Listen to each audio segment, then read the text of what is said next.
Assalamualaikum warahmatullahi wabarakatuh. Kalau kita lihat, Yesus itu juga ketika dia di Taman Getsemani, dia berdoa dan bersujud. Kayak ya. gitu. Ya. Hari ini siapa ibadahnya yang melakukan sujud? Umat Islam. Kalau di Kristen, mana perintah Yesus ke gereja?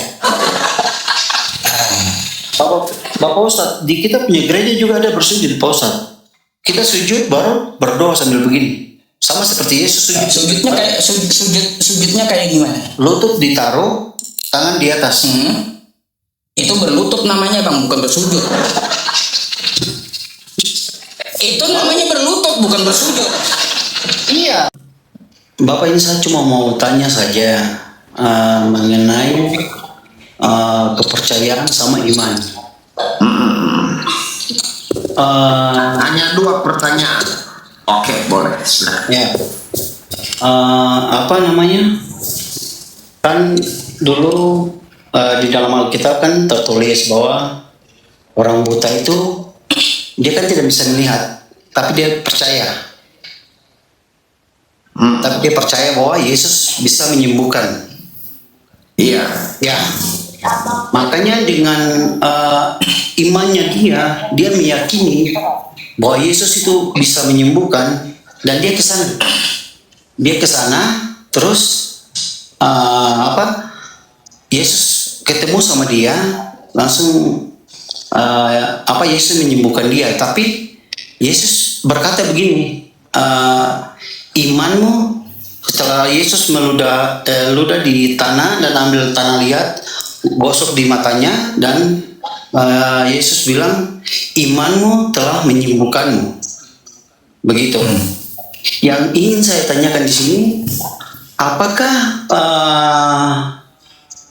kita harus percaya kepada iman kita atau bagaimana? Jawab pada itu. Ya. Imanmu telah menyelamatkan engkau. Betul. Ya. Orang buta sembuh, dan butanya pun dia bisa melihat ketika dia bertemu dengan Yesus. Betul. Lalu pertanyaannya, dari mana kuasa Yesus itu? Dari Allah Bapa. Nah, betul, Juan. Dari Allah Bapa, kata si Juan. Siapa yang memberikan kuasa kepada Yesus sehingga dia bisa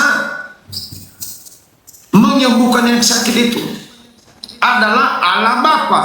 Dan karena iman, orang itu diselamatkan.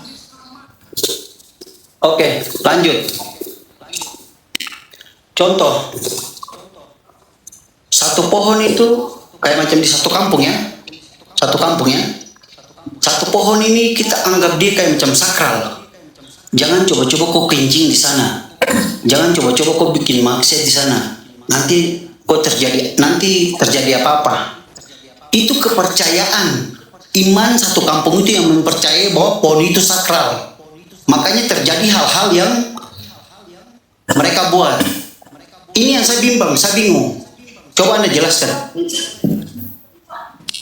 Itu hanya mitos, abangku. No, bukan mitos. Iya, saya kasih contoh juga. Kita punya anak kecil. Banyak di desa-desa terpencil mengatakan bahwa jangan duduki bantal. Karena ketika engkau duduk, maka terjadilah kau bisul.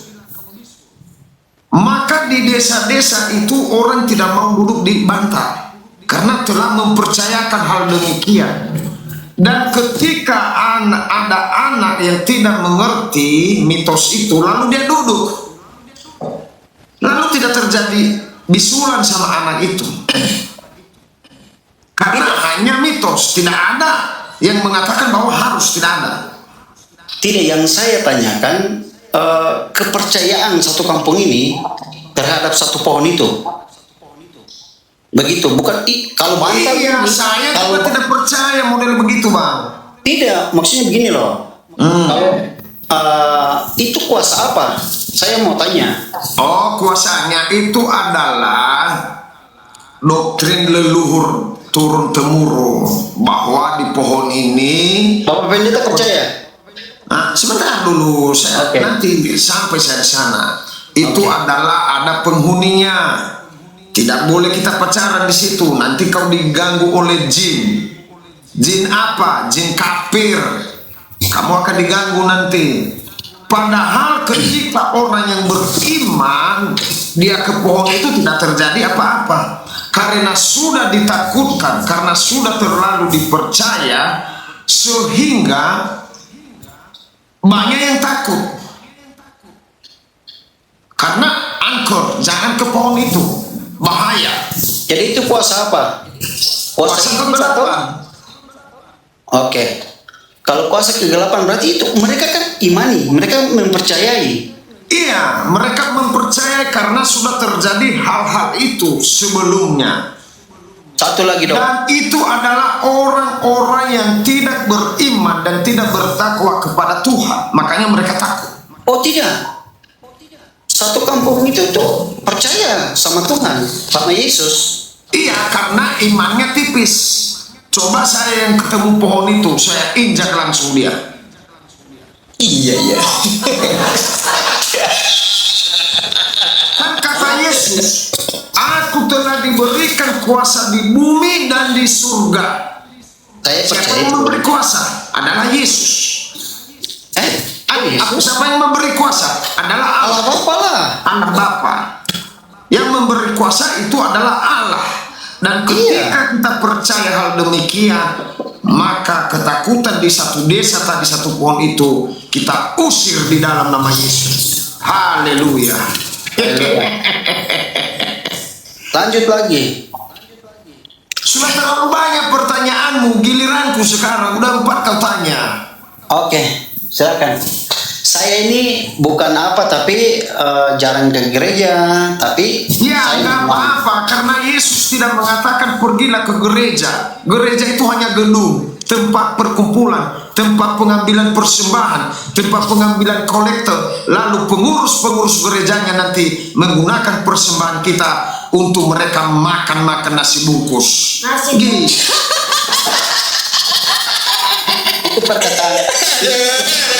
itu perkataan Bapak Pendeta. Itu perkataan Bapak Pendeta, bukan saya. Itu adalah real, itu adalah fakta. Banyak orang pengurus gereja yang mestinya hanya 10 menit selesai rapat, lalu mereka rapat sampai 2 jam, 3 jam, supaya keluarlah kopi, supaya keluarlah nasi bungkus. Itu dosanya mereka, Bapak Pendeta. Betul, Kita tidak boleh menghakimi orang. dosanya mereka, tetapi kita sebagai orang yang beriman wajib menegur dan memberitahu dan mengingatkan supaya tidak terjadi hal-hal itu, abangku. Kenapa Bapak Pendeta tidak tegur mereka? Ayo, Bapak kan seorang pendeta. Saya suka tegur. Makanya banyak oten yang membenci saya karena kebenaran yang saya sampaikan ini. Pak Pendeta begini, jangan menghakimi biar tidak dihakimi, itu aja. Saya tidak menghakimi nih bosku, tetapi mengingatkan. Ya, memang betul. Kasih nggak? Itu kan bukan Bapak Pendeta, tapi dosa kan dosa mereka. Betul. Iya kan? Ya. Ya, oke. Lanjut, Bapak Pendeta. Kita lanjut. Oke. Ya, ada satu pertanyaan saya atau 2 buat abang. Oke. Di sana menceritakan mengenai Yesus. Lalu Yesus telah berbincang-bincang kepada murid-muridnya, lalu terangkatlah dia ke surga.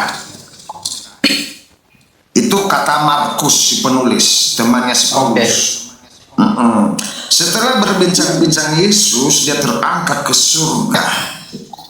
Lalu di sana dikatakan dia duduk di sebelah kanan Allah Bapa di surga. Ya, betul. Ya. Betul? Betul. Amin. Luar biasa. Anda adalah pengikut Yesus yang baik.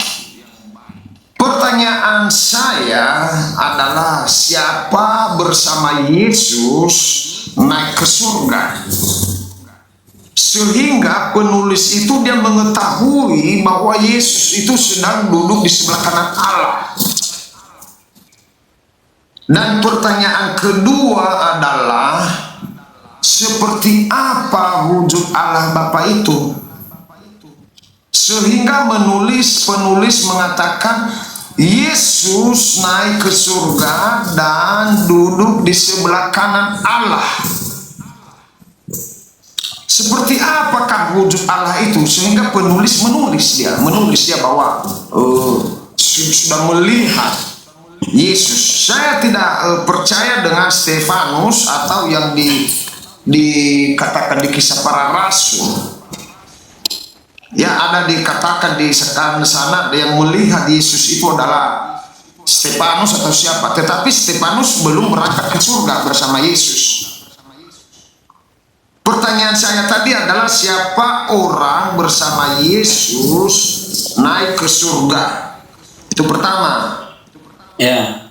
Kedua, siapa orang yang berkenalan kepada Allah Bapa itu, sehingga dia tahu bahwa yang duduk di sebelah kanan, di sebelah kiri, ya kan Yesus di sebelah kanan, di sebelah kiri Yesus itu adalah Allah Bapa.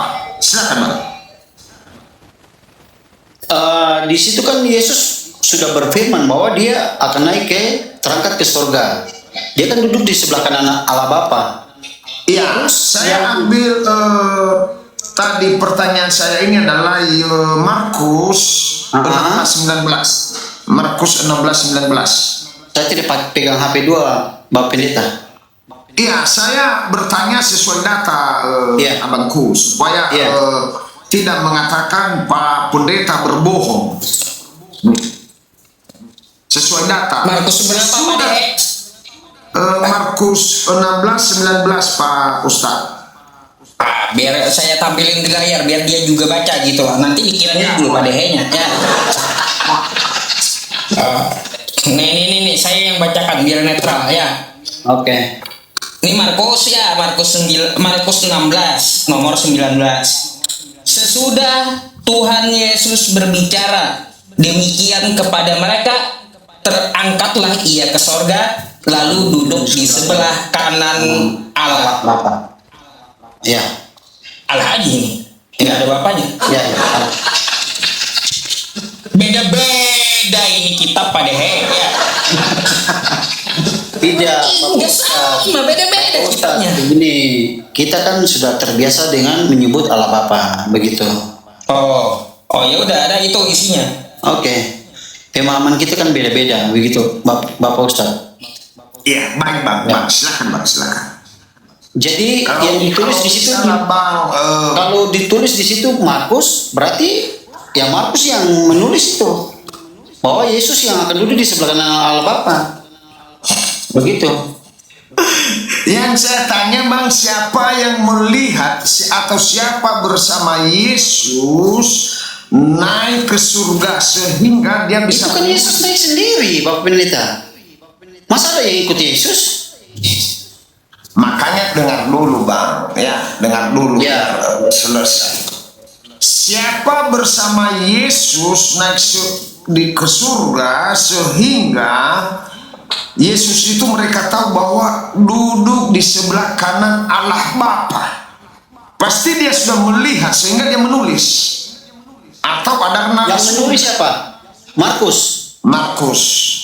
Berarti Markus yang sudah berfirman Yesus yang sudah berfirman ke Markus. Markus menulis itu. Ketemu Yesus. Markus belum ketemu Yesus.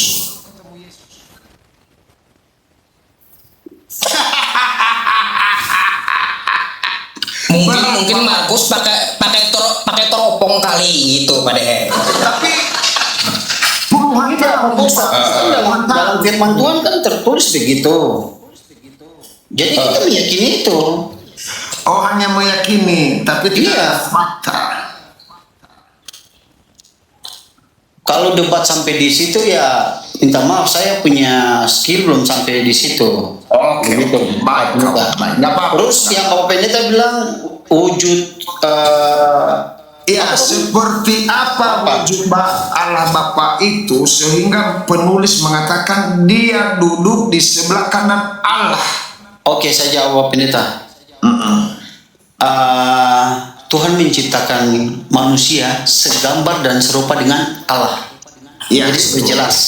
Itu sudah jelas. Bapak pendeta tidak perlu tanya itu lagi.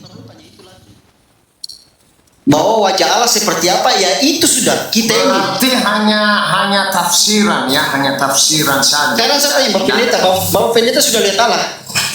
Ayo. Tidak, belum ketemu. Nah, terus Bapak pendeta coba buka lagi dalam kitabnya, baca baik. Allah Bapa bilang apa?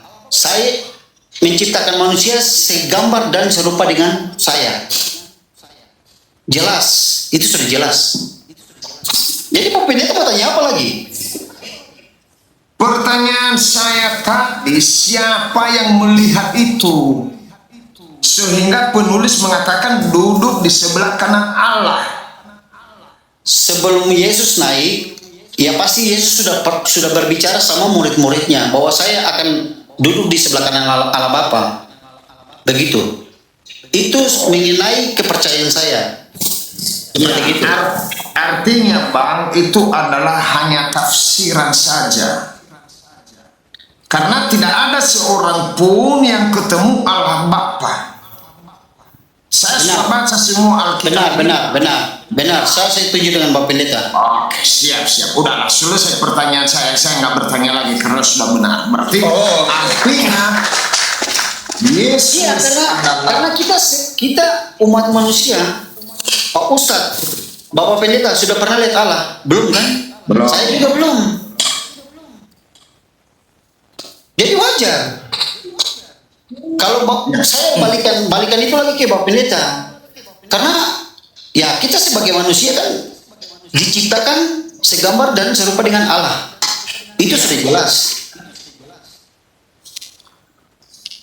Dan saya mempercayai Yesus karena di akhir zaman bukan orang lain yang datang. Bapak pendeta, saya mau bertanya sama dia kalau gitu ya. Karena sama Pak Dehe kan udah selesai gitu. Nah, selesai, Pak Ustadz. Selesai. Karena dia mengatakan tadi ada Allah selain Yesus sudah selesai. Jadi silakan Pak Ustadz. Nah, itu masalah konsep. Tolong dipahami nanti gitu. Nah, yang saya mau tanyakan sama Bang Neil, kan tadi ngakunya Kristen. Iya. Saya pasti bertanya nih setiap sama kawan Kristen yang naik, di mana Yesus menyuruh jadi Kristen gitu loh. Yesus Ketawa pada ngakak. Iya, di mana Yesus menyuruh jadilah kamu Kristen, kata Yesus. Di mana itu ayatnya? Ada enggak? itu kan jadi ajaran Yesus itu kan masuk dalam agama Kristen. Ajaran Bapa kan masuk dalam umat Muslim. Jadi beda kan? Gini, masalahnya gini Bang Nel. Iya. Ya, Yesus itu dia tidak kenal Kristen dan tidak mengajarkan Kristen. Betul. Dia orang Yahudi. Lalu kenapa Anda jadi Kristen? Hah? Karena saya percaya Yesus. Yesus aja ya tidak Sekarang saya tanya Bapak Ustadz. Sekarang saya tanya Bapak Ustadz. Kenapa Bapak Ustadz percaya Muhammad? Ayo. Karena ada dalilnya. Apa? Hati orang Rasul ada. Kenapa Bapak Ustadz minta maaf? Ini saya tabrak ya. Kenapa Bapak Muhammad Bapak Ustadz percaya Muhammad? Sedangkan nanti yang akan datang tenang. Sedangkan yang nanti akan datang untuk yang kedua kali untuk menghakimi dunia adalah Nabi Isa Yesus Kristus. Kenapa tidak percaya Yesus Kristus? Kenapa percaya Muhammad? Ayo. Baik, Bang saya percaya dengan Nabi Muhammad itu karena ayat Al-Quran ya Muhammadur Rasulullah, Quran surah Al-Fat ayat 29, terus juga Quran surah Ali Imran ayat 144 ya teman-teman. Wa ma Muhammadun illa rasul qad khalat min qablihi rusul. Jadi Nabi Muhammad itu utusan Tuhan kayak gitu, Abang Neil. Ada dasarnya saya mempercayai Nabi Muhammad. Yang saya pertanyakan kepada Anda kan untuk masalah jadilah kamu Kristen kata Yesus. Ada nggak? Kalau di Islam kan ada. Quran surah Al-Baqarah ayat 208. Ya ayyuhalladzina amanu dukhulu fis-silmi kaffah. Saya tidak paham. Hai orang-orang beriman masuk. Ya ini saya artikan. Hai orang-orang beriman. Ya masuklah kamu ke dalam Islam. Kan itu ada kosakata perintahnya. Masuklah kamu ke dalam Islam. Ya. Ah gitu Bang. Ada nggak perintah dari Yesus masuklah kamu ke dalam Kristen? Untuk permasalahan hakim yang adil, siapa yang menghakimi, nanti habis ini kita bahas. Coba Abang tanggapi dulu gitu loh. Satu pertanyaan dulu, ada nggak di dalam kitab Anda Yesus mengatakan jadilah kamu Kristen, sebagaimana saya tadi menjabarkan seperti Al-Quran, jadilah kamu Islam gitu loh. Itu pertanyaan yang sama. Iya, jadi gini Bapak Ustaz, Yesus mengajarkan entah itu dulu kepercayaannya mereka dibilang nama apa kan kita tidak tahu. Begitu. Tapi saya cuma percaya untuk Yesus begitu. Karena sesuai dengan ajaran-ajarannya. Jadi sekarang gini, kalau macam memang agama Muslim itu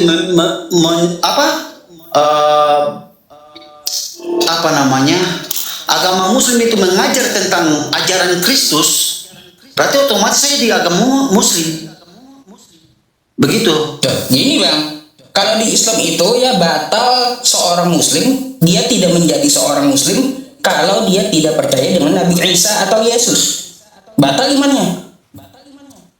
Kami percaya dengan Nabi Isa atau Yesus itu, percaya gitu, dengan ajarannya kami percaya.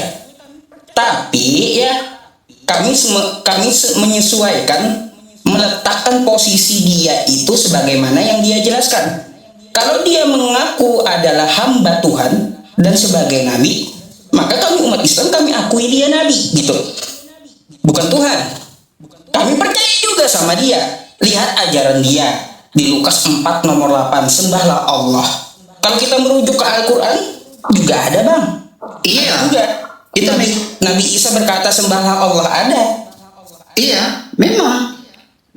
Karena kita menyembah cuma dari Islam ke Nasrani kan sembah satu Allah. Coba lihat yang dilakukan oleh Yesus, siapa yang melakukan kebanyakan? Maksudnya lakukan apa Pak? Sunat siapa yang sunat? Islam wajib sunat. Anda sunat enggak? Kristen nggak sunat Pak. Nah ini masalahnya. Karena Yesus kan sudah disunat. Nah kan Yesus yang sunat. Iya, jadi itu kan dalam perjanjian baru kan sudah ditiadakan untuk kita yang Nasrani sudah akan sunat lagi karena Yesus sudah mengganti kita. Contoh saja puasa. Contoh saja puasa. Yesus kan sudah menjalankan puasa, menggantikan kita. Jadi ajaran Yesus yang dalam perjanjian baru itu kita yang mengikuti itu. Sedangkan dalam Taurat sedangkan Ditunggalin abangnya rupanya ya. Lanjut Bang.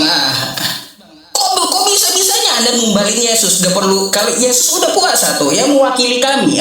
Jadi tumbal itu Yesus. Kayak gitu. Tidak, itu kan Yesus kan sudah bilang bahwa yang Yesus lakukan berarti kita sudah tidak akan lakukan lagi, begitu. Ini pada yang berat banget. Ya kan contohnya seperti puasa, tunat, itu kan kita tidak perlu lagi. Begitu Pak Ustadz. Itu siapa yang ngajarin Bang? Ya dari agama kami. Agama Anda bukan Yesus yang ngajarin. Ya Yesus. Di mana ayatnya? Bahwa Yesus mengatakan tidak perlu lagi sunat, nggak perlu lagi. Di mana Yesus mengatakan kayak gitu? Saya tidak terlalu mendalami Alkitab, Bapak Ustadz. Begitu. Bang, coba kalau kita lihat ya, Yesus sunat di hari ke-8, Lukas 2 nomor 21. Umat Islam juga sunat, kayak gitu. Oke. Terus Yesus menyembah Allah. Ya, Lukas 4 nomor 8. Sembahlah Allah, Tuhan Allahmu. Hanya kepada Dia saja engkau berbakti. Di Al-Quran juga ada. Quran surah Maryam ayat 36. Innallaha rabbi wa rabbukum fa'buduh. Hadza siratum mustaqim. Sama tuh ucapan Yesus dengan ucapan Nabi Isa. Dan kami yakini itu benar. Dia sama-sama menyuruh menyembah Allah. Umat Islam hari ini menyembah Allah. Kayak gitu, Bang. Yang pernah dilakukan oleh Yesus. Nah, terus ya Bang ya, kalau kita lihat Yesus itu juga ketika Dia di Taman Getsemani, Dia berdoa dan bersujud. Bersujud, kayak ya. gitu. Ya. Hari ini siapa ibadahnya yang melakukan sujud? Umat Islam. Kalau di Kristen, mana perintah Yesus ke gereja? Bapak Ustadz, di kita punya gereja juga ada bersujud, Pak Ustadz. Kita sujud baru berdoa sambil begini. Sama seperti Yesus sujud. Sujudnya kayak gimana? Lutut ditaruh, tangan di atas. Itu berlutut namanya Bang, bukan bersujud. Itu namanya berlutut, bukan bersujud. Iya. Kan